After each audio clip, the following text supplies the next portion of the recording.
tua história, você perdeu tua mãe, né? Mas já tinha perdido outros familiares e você é separada, né? Então Então, eu ser me guerreira separei pra criar os 3 filhos, dias né? antes da minha mãe falecer. No dia 4 de janeiro eu me separei. A gente já vinha de um relacionamento complicado, difícil. E a É o gente pai dos não... 3 filhos. É o pai dos meus filhos. A gente foi casado durante quase 9 anos. E a gente não tinha se separado ainda, porque minha mãe estava doente.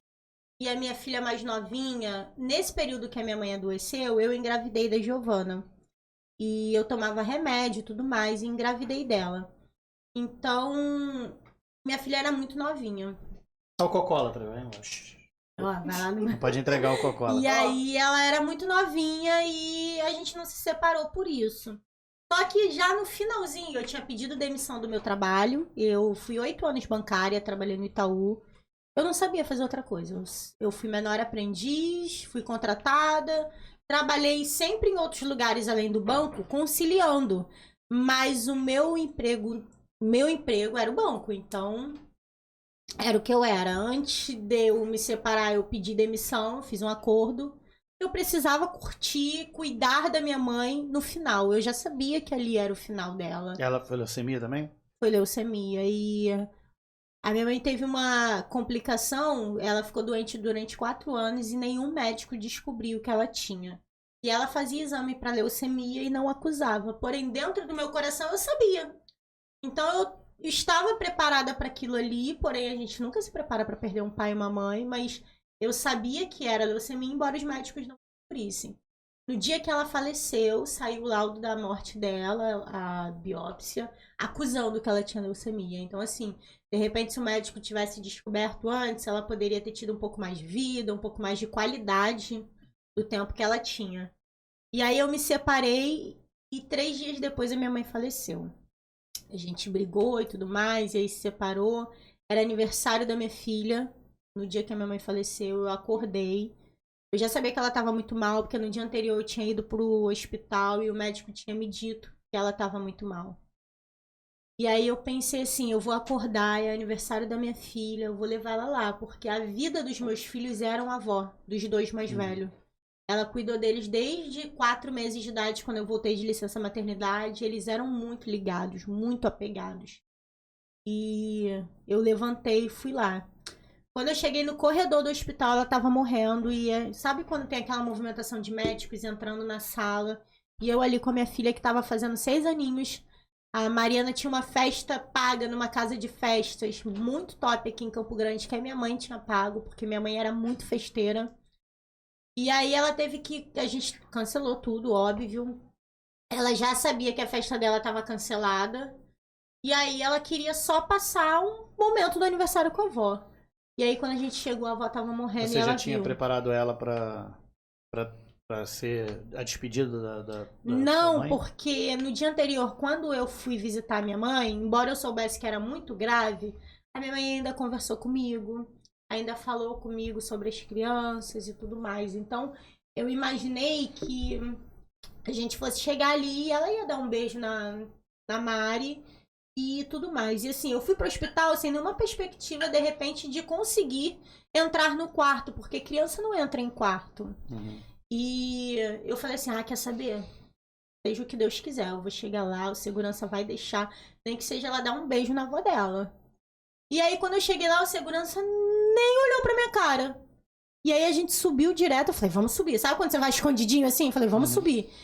Só que eu até me arrependi, porque tinha que ser, né? Deus sabe das coisas. E aí ela segurou na mão da minha filha e falou assim, ela já tava morrendo ali, os médicos em cima e não sei o quê. E aí ela olhou assim e falou assim, nunca deixa meus netos me esquecerem. E fechou o olho. E foi a última frase da minha mãe com a minha filha ali. E dali o médico, sai da sala, sai da sala. A gente saiu da sala, ele tentou reanimar. Ainda ficou algumas horas na UTI, ligada em vários aparelhos. Aparelho, né? Mas assim, naquele momento ali, ela já tinha partido. Embora os aparelhos ficassem ligados ali, já tinha partido. E aí eu fui embora e recomecei minha vida do zero. Porque eu tinha perdido minha mãe, perdido meu marido, perdido meu emprego. E Pai, a casa, pai eu já não tinha. E a casa que eu morava com o meu esposo, com a minha família, era alugada. E eu tava sem emprego, sem mãe. Minha mãe sempre me ajudou muito financeiramente também com as crianças. Minha mãe era professora, funcionária pública, então ela fazia de tudo pelos netos. Você também é professora, né? Sou professora de formação, não de dar aula, porque eu não tenho paciência pra criança. Eu tenho 3, mas são Foi meus. ter 3, né? Mas são meus. E eu tive 3, na verdade, porque eu perdi toda a minha família. Então eu sempre quis ter muitos filhos, porque eu sabia que no futuro eles só teriam eles. E hoje já é assim. Eles já só têm eles. Então, imagina se eu tivesse um filho só. Se eu adoecer, eu só tenho um filho pra cuidar de mim e vice-versa. Mas seu ex-marido, ele... A família dele sempre foi muito pequena, então as crianças também não têm uma família grande da parte do pai. Mas a relação entre vocês é saudável, assim? Saudável, assim, na medida do possível é saudável. A gente conversa, fala sobre as crianças gostam muito de ficar lá na casa dele, então às vezes as crianças vão pra lá. Eu tenho outros problemas com ele de adulto. É saudável só no que diz respeito às crianças, né? As crianças. Agora, o que diz respeito ao resto, eu acho que o homem, quando ele se separa, ele esquece que além dele ter uma história, ele tem uma responsabilidade também com os filhos. Então, assim, é saudável na medida do possível. As crianças vão dele, gostam de ficar lá, mas a responsabilidade quem tem sou eu. E o que, assim, eu acho que por ver isso em muitas mulheres, eu acho que a maioria das mulheres acaba passando por isso. O que é muito errado. Mas... O homem é machista até na hora de separar, né? Incrível. Pois é. Pois é, e a mulher acaba assim, eu já vi casos de homens e mulheres que se dão muito bem e que dividem os custos igualmente. Não, eu tô falando na questão da maioria, né? Assim, eu já vi, eu vou te falar. Eu tenho muito orgulho de algumas amigas até que eu conheço que falam pra mim, caramba, o pai do meu filho paga o plano de saúde, paga a escola, não sei o quê. E a justiça é muito ingrata com o filho, porque 30% de um salário... Se o cara ganha um salário mínimo, meu amor, isso não é nada. Se ele tem outro filho, ele divide aqueles 30% para 2 crianças. O que é você receber para uma criança por mês R$200, R$100, 150? Isso não é nada. Então a justiça também é muito irrelevante em relação a isso. Porque a criança que mora com a mãe, ela não... Gente, você entra no mercado com R$200, você faz o quê? Ainda mais quando você tem 3 crianças. Você não faz nada. Você não consegue nem comprar carne pra uma semana hoje em dia, porque no preço que estão as coisas... E tem gente que olha de fora também e acha que eu não tenho uma boa relação com a mãe da minha filha. E você tem? Tenho, eu sou casado com ela até hoje. Ah, então. Oi, gente, eu ainda pergunto.